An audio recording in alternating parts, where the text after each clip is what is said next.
Acaba de ser divulgado mais uma pesquisa de opinião pública, desta feita patrocinada pela Confederação Nacional das Indústrias, a CNI, e realizada pelo IBOP, que aponta mais uma queda na avaliação do governo da presidente Dilma Rousseff do PT, onde apenas 12% dos brasileiros classificam o governo como bom e ótimo e impressionantes 64% dos entrevistados classificam a gestão da presidente Dilma Rousseff do PT de ruim e péssima.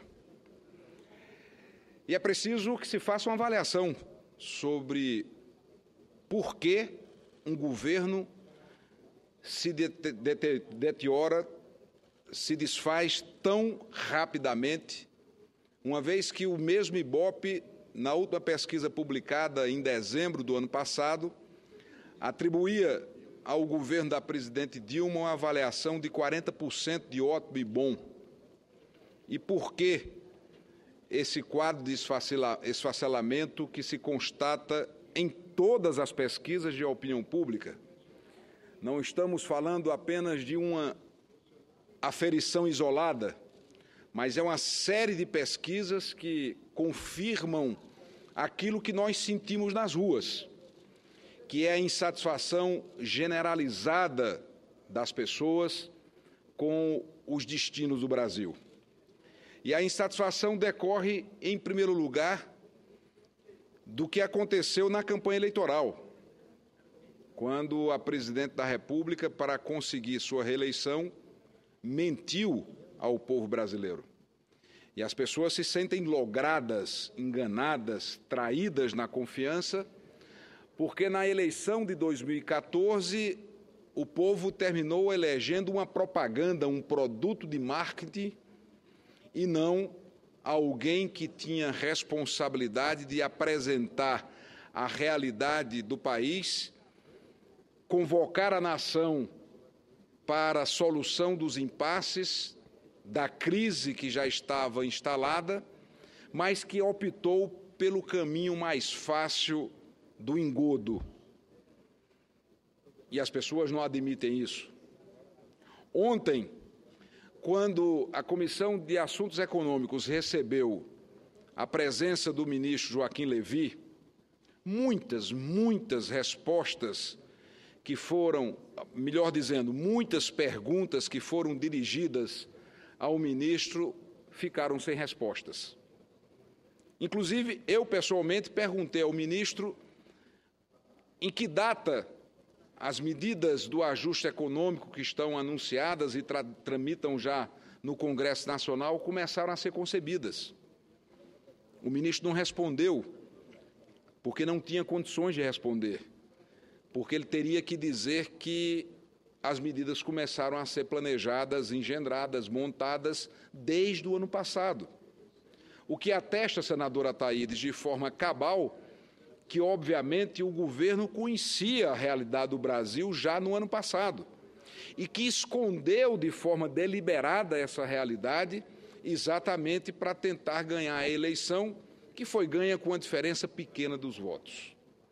Como se não bastasse esta postura, que por si só ofende a inteligência do povo brasileiro, nós temos uma crise política que é provocada pelo próprio governo, que nos últimos 12 anos optou pelo caminho do fisiologismo, do patrimonialismo, e o PT desperdiçou um patrimônio político, popular, eleitoral poderosíssimo, porque quando o presidente Lula foi eleito em 2002 para o seu primeiro mandato, conseguiu convencer o povo brasileiro se mostrando com uma trajetória diferente. E o PT dizia, somos diferentes de tudo isso que está aí. Não apenas somos diferentes, como somos éticos, como faremos mudanças na prática política brasileira. E o que se viu foi radicalmente o contrário daquilo que foi anunciado ao longo da trajetória de construção do Partido dos Trabalhadores. E com o passar do tempo, o envelhecimento foi precoce. a prática política foi a mais retrógrada, gerando uma convivência que não tem coerência, porque, ao mesmo tempo que na base do governo encontra-se a senadora Vanessa, que nos prestigia com sua presença no plenário nesse instante, nós temos Paulo Maluf. Da mesma forma que o governo tem na sua base senadores como Blairo Maggi, tem na sua base o senador Fernando Collor, que durante muito tempo foi visto como o exemplo daquilo que devia ser combatido, ou como acontecia com o próprio presidente Sarney. E foi na base do fisiologismo, da troca de favores, da ocupação e do aparelhamento do Estado brasileiro, que o governo do PT optou pela construção da sua sustentação política no Congresso Nacional. E foi um prejuízo histórico para o Brasil, porque nesse momento se marcou um divisor de águas e um retrocesso que ainda hoje custa caro para a nação. Porque o PT e o presidente Lula poderiam ter usado o patrimônio popular, o patrimônio político que foi conquistado democraticamente, de forma legítima, nas eleições de 2002, para avançar em mudanças na relação política do país. Mas, infelizmente, foi se emaranhando numa trama, numa teia que foi se estendendo, e os escândalos não param de estarrecer o Brasil, porque quando nós imaginávamos que o Lava Jato estaria encerrando todos esses grandes escândalos, vem agora o escândalo do Conselho de Administração de Recurso Fiscal, e as cifras são impressionantes. Nós estamos falando agora de um escândalo de 19 bilhões de reais. 19 bilhões de reais é um orçamento, é um valor maior do que o orçamento de 80% dos estados brasileiros. E não se vê uma única providência efetiva para que possamos encontrar na presidente Dilma Rousseff uma postura de humildade. Porque ontem ninguém menos do que o ministro Joaquim Levy disse que o governo errou. E a levidependência que existe hoje da presidente Dilma chega ao ponto que ela é obrigada a contrariar a própria natureza. E nada pior para o ser humano do que você contrariar a sua própria natureza, as suas características intrínsecas, as suas características pessoais. Porque no dia que o ministro vinha a CAI comparecer ao Senado, foi publicado que, num bate-papo com estudantes, falando inglês, o ministro tinha dito que a presidente era bem intencionada, mas não era eficaz, não era capacitada para resolver os problemas do país. E a presidente teve que engolir a seco, porque não há mais espaço para desautorizar o ministro publicamente, como já fez em outras oportunidades, uma vez que o governo da presidente Dilma Rousseff hoje se sustenta no CPF do ministro e não no CNPJ da União. A crise de credibilidade chegou a tal ponto que o que sustenta ainda minimamente o governo brasileiro é a trajetória pessoal do ministro Joaquim Levy, ou seja, o seu CPF, e não o CNPJ da União. E o país vive uma crise grave, profunda, na economia, na política, nas instituições, uma crise de credibilidade, uma crise ética, e o que nos preocupa é que não há um caminho claro a seguir. Estamos num anal sem rumo, não há sensação de governo, porque até mesmo as atribuições mais elementares da presidência da República não estão sendo cumpridas. Estaremos prestes a completar 9 meses, é uma gestação inteira, para preenchimento de uma vaga no Supremo Tribunal Federal, que é a mais importante corte do país, o nosso Tribunal Constitucional. No Tribunal Superior Eleitoral são 2 vagas em aberto. E, a propósito dessas 2 vagas em aberto, tramita já no Senado uma proposta de emenda à Constituição de minha autoria, de número 26, que propõe uma mudança na configuração do Tribunal Superior Eleitoral e também dos tribunais regionais eleitorais.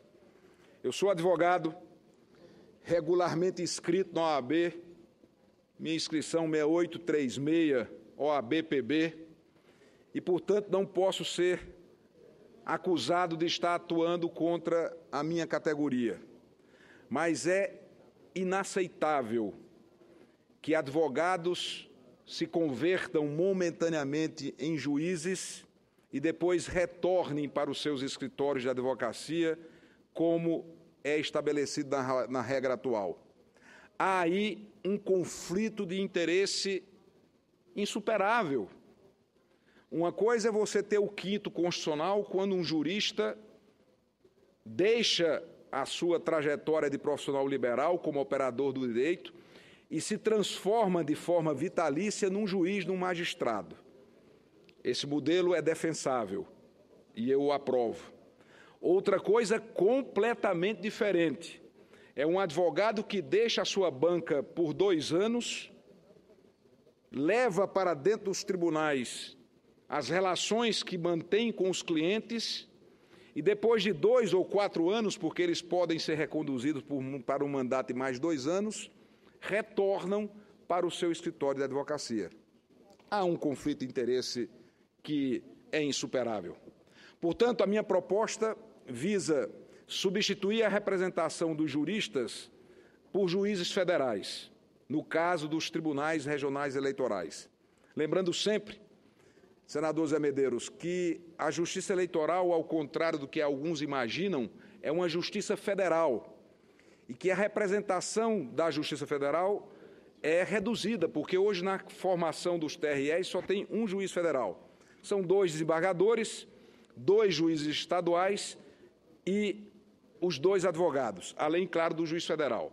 Saindo os 2 advogados, a minha proposta prevê a inclusão de mais 2 juízes federais, fazendo com que os tribunais regionais eleitorais passem até 3 juízes federais na sua composição. E o TSE, por sua vez, pode ser composto por desembargadores federais, mantendo as 3 representações do Supremo Tribunal Federal, mais as 2 representações do STJ, completando o quórum de 7 ministros com 2 juízes federais.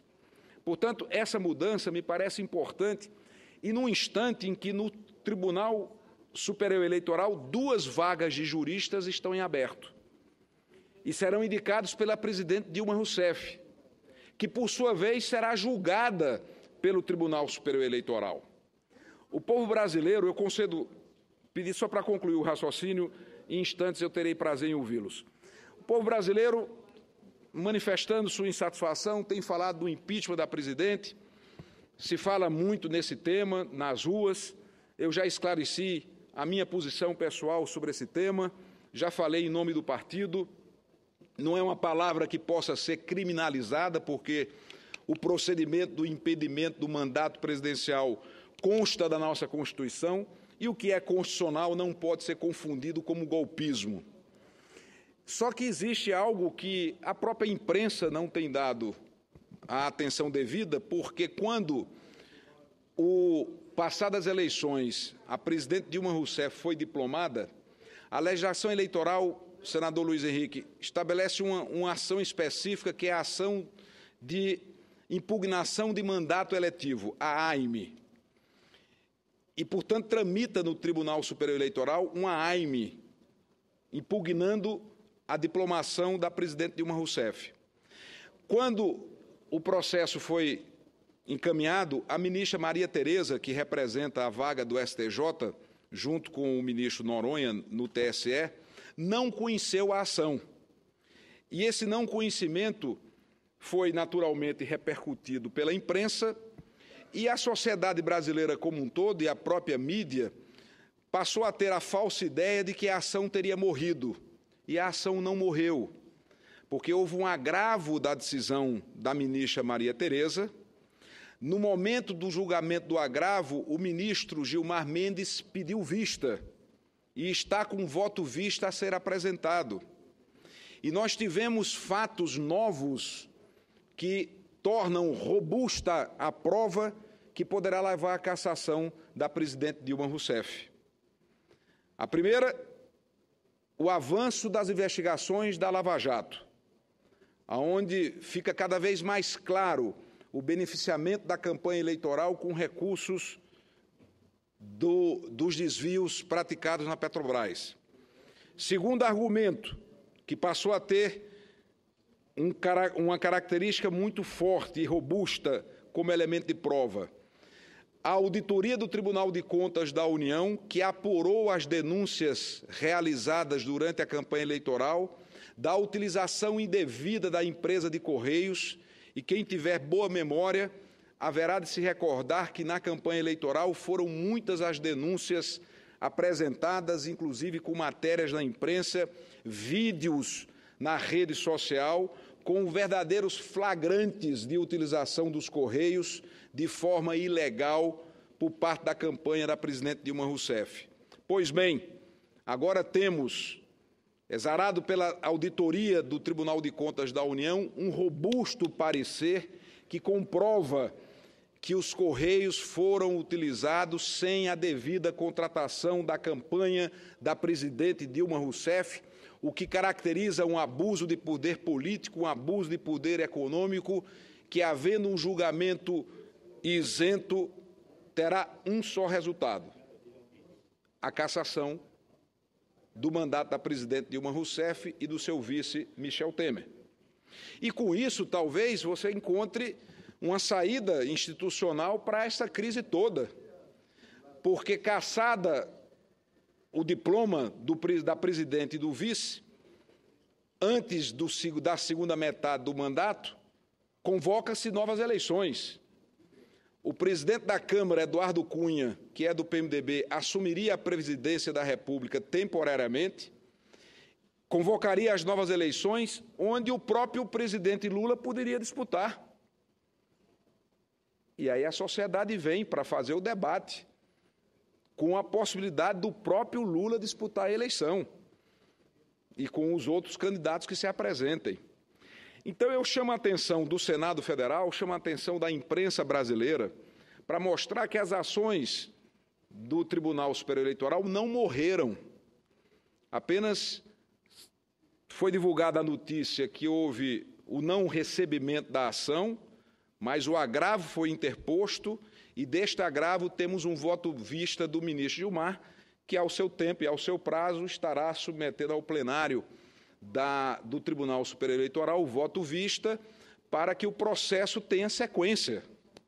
E eu falo muito à vontade desse tema, porque eu tive um mandato de governador cassado. Conheço profundamente a legislação eleitoral. A minha cassação foi em decorrência de duas razões. Não fui cassado, quero deixar claro mais uma vez, por improbidade, por malversação de dinheiro público, por prática de corrupção. Não, em absoluto.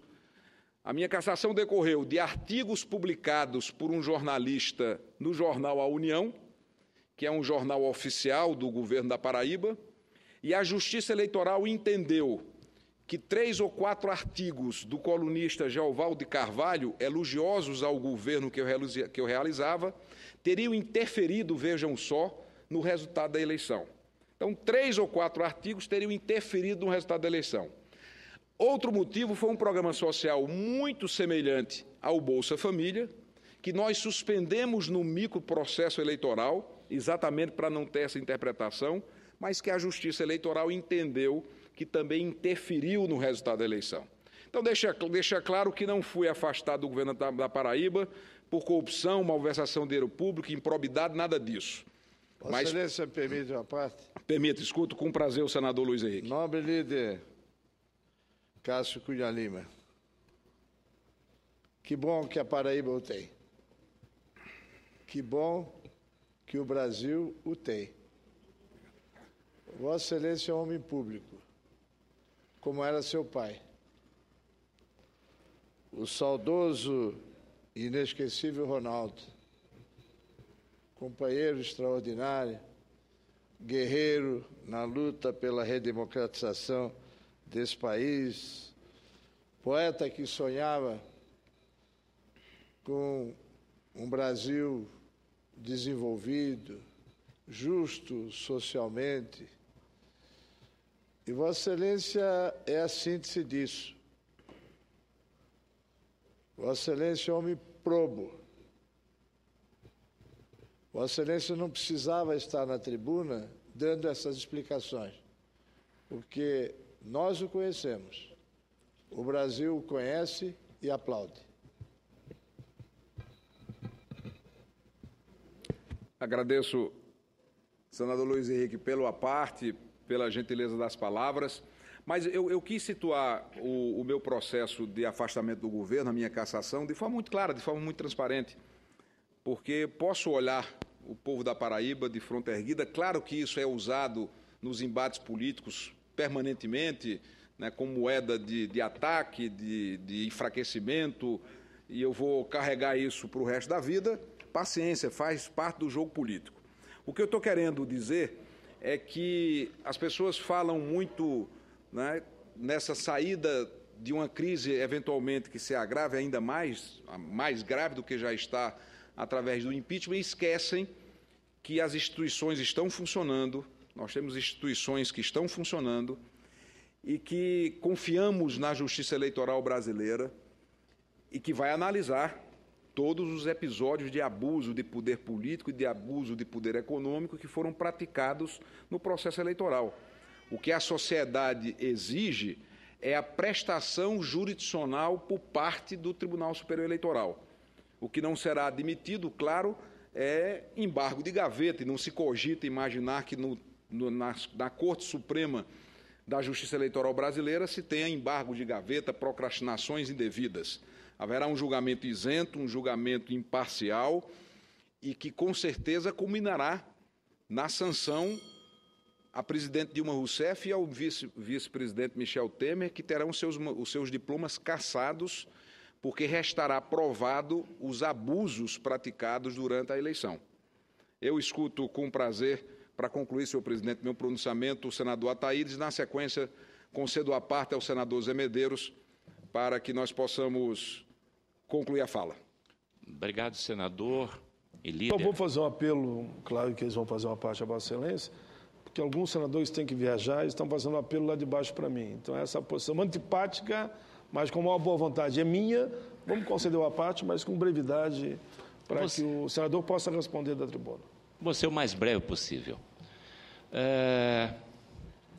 Senador Cássio, em janeiro de 2003, quando o governo PT assumiu o governo, só para uma ligeira comparação de números, o Brasil tinha uma dívida interna algo em torno de 691 bilhões de reais. Hoje, 13 anos depois, essa dívida chegou a 3 trilhões ponto 25. Uma folha de pagamento em 2003 de 62 bilhões, estou falando folha de pagamento da União. Hoje, algo em torno de 260 bilhões de reais. Os cofres públicos abarrotados de dinheiro. Governo Lula viu aquilo e desesperou, meteu a mão, saqueou os cofres públicos. Isto é sabido por todos os brasileiros. Depois vem o presidente Dilma e deu sequência a esses saques. Esses programas, essas bandeiras que levaram a presidente Dilma à reeleição, como o Pronatec, eu disse nessa tribuna, que é um crime eleitoral, mais de 8 bilhões foi para o ralo. O FIES, ontem eu falei sobre o FIES, que agora é só para o filho do rico, teve um rombo, algo em torno de 17 bilhões de reais. Esse seguro-defeso que eu estou fazendo o estudo, saiu de 576 milhões para 2 bilhões e meio, também outra bandeira para conseguir essa reeleição. Esse seguro-desemprego saiu de 12 bilhões para 32 bilhões de reais. Ou seja, fizeram uma verdadeira farra com dinheiro público. E agora, como Vossa Excelência disse, usa o CPF do ministro Levi para ver se consegue um fôlego, né? Mas não vai conseguir. Ontem sai a pesquisa do Ibope, hoje, melhor dizendo, com um índice de aprovação de 12%. Eu gostaria de entrar com um projeto de lei designando que o 1º de abril seria o Dia Internacional do governo Lula e da presidente Dilma. E eu vou protocolar esse projeto. Muito obrigado, senador Cássio. Eu escuto na sequência o senador Zé Medeiros para que eu possa encerrar a fala de forma breve. Senador, só lembro, senador José Medeiros, que ele é o próximo. Eu falo logo em seguida, eu vou declinar da parte. Então, agradeço e encerro, presidente, já que houve tolerância sempre generosa de Vossa Excelência, uma vez que no horário da liderança não é permitido a parte, e o senador Raupp precisa também usar a tribuna, eu encerro com uma frase muito simples, mas representativa. Olhos para a justiça eleitoral brasileira. Olhos para a justiça eleitoral brasileira.